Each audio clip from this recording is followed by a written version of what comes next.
Okay, part 2. The cannons were for the pterodactyl, pteranodon, whatever you want to call it, feet. Now on to part 2.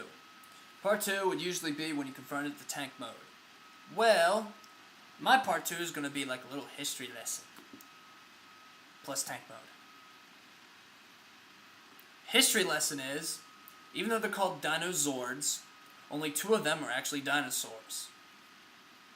Tyrannosaurus, Triceratops. They are the only ones classified as dinosaurs. Pteranodon is a pterosaur.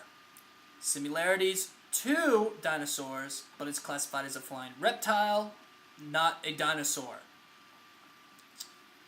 Smilodon and mammoth are not dinosaurs at all.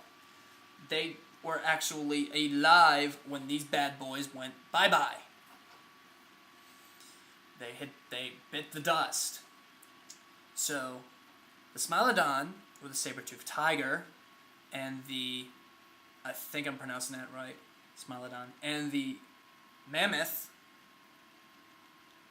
are prehistoric beasts. No other classification, just prehistoric beasts. Now, there's already a lot of reviews on here about, the goodness and badness of the dinosaurs and everything like that. My review is going to be mostly more about different points and detail. Like, with Pteranodon, very nice detailing in here. Even though it is just, hollowed out, there are still some very nice detailing. So this toy does not really suffer much. At least they kept the detailing on the wings. Triceratops is the tank. And so far, it's got the tank. Treads, even the detailing are on the treads. They even kept the damn wheels even though they don't move. What is the point in this? The treads themselves are wheels, not this. It's almost as if they wanted to put wheels in here, but the last minute were like, no! It's even got little feet. I love that. I love that it had little feet. It has a little white trim. These horns are not removable, and they are not in chrome. I don't care. Chrome is expensive to replace when it wears off. And if you're not good at replacing chrome, it looks like this anyway. Chrome is bad. It looks very nice. It's all flashy, but it just flakes off, and it just looks terrible. These are painted on. They're no longer stickers. Plus. Big, big plus. Big sticker in here with added detailing. A lot of lines in here. Make this thing pop. Even a little tread comes out in here. Even the tail cannon, even though it's fixed in glue, it's just a fixed piece, still has the details that the original tail cannon had. And it still has that little red piece here. That little red sticker. Even the neck itself has the little grooves. Probably where the pulleys and the cogs would, raise it up.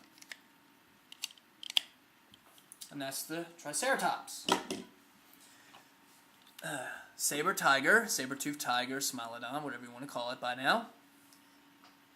This time has red stickers instead of blue. Has the same detailing as the Triceratops. Little, lines and grooves. Exhaust, I guess. And the tail still has the same. The laser is sexy, though. I love the laser. So slim. It's like a sniper rifle. Mammoth is a brick. The only details are what would become the arm guards, I guess, whatever you would call it there. That thing's a little confusing. I don't know why that's there. Why they couldn't paint it black or something. The original didn't have it. Little grooves here, sticker here. Little suspensions and details for the feet. They even gave it toes. I was kind of surprised on that. Mammoth has toes.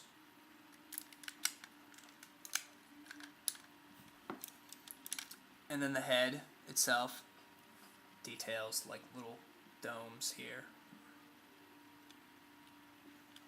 Once again, the trunk cannot move. The original trunk moved. I was expecting this to move. That's a little downer. The tusks are fixed in place. Woohoo! Another good plus. You don't have to worry about losing them. And the tusks also have the same detailing that the original tusks had. But other than that, it's nothing more than a brick. And Tyrannosaurus. Ridge details on the nose. Insane detailings on the legs right here. Suspensions and everything make it look like it's a robot. And the tail is ultra detailed.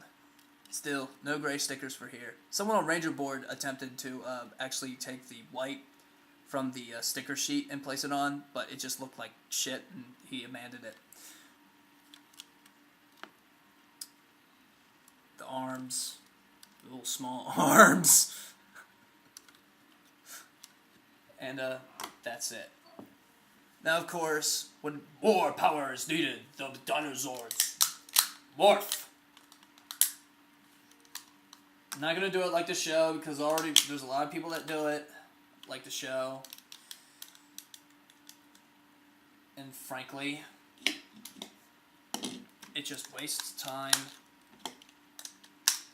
I mean, it's their thing. I don't want to copy their thing. And since a lot of people do it, it just makes it seem unoriginal, cliche.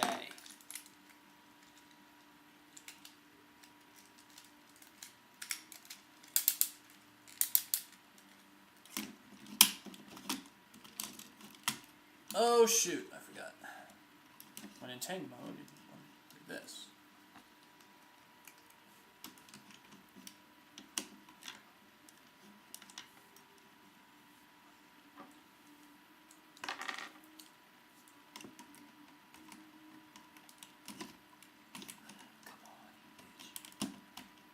There we go.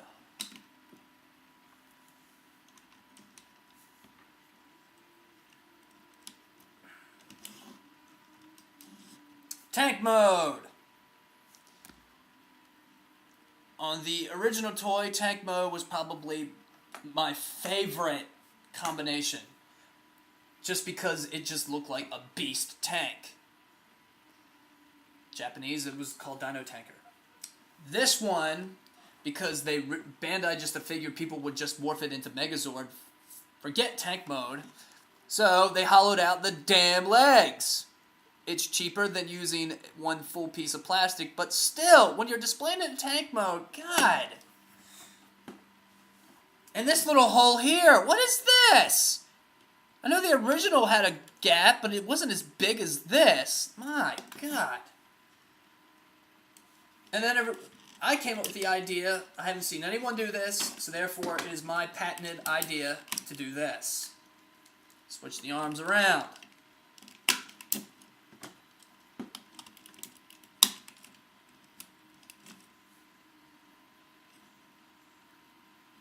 And it looks somewhat better, but they still have this problem!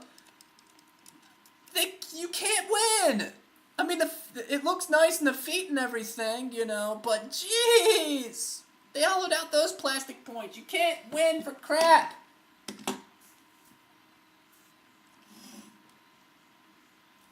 Crystal power! So tank mode is probably the most suffering. It's the most suffering-looking tank mode I've ever seen. It's terrible. I mean, it looks like the tank for MMPR, but it's just, you know, a transition mode, so they can get into Megazord battle mode. But yeah, other than that, this tank, it just suffers. The original tank mode was a beast. It was awesome. It was huge, too. I'll do a comparison if I want to, I guess. Yeah, I think I'll do a comparison. Alright, on to part 3.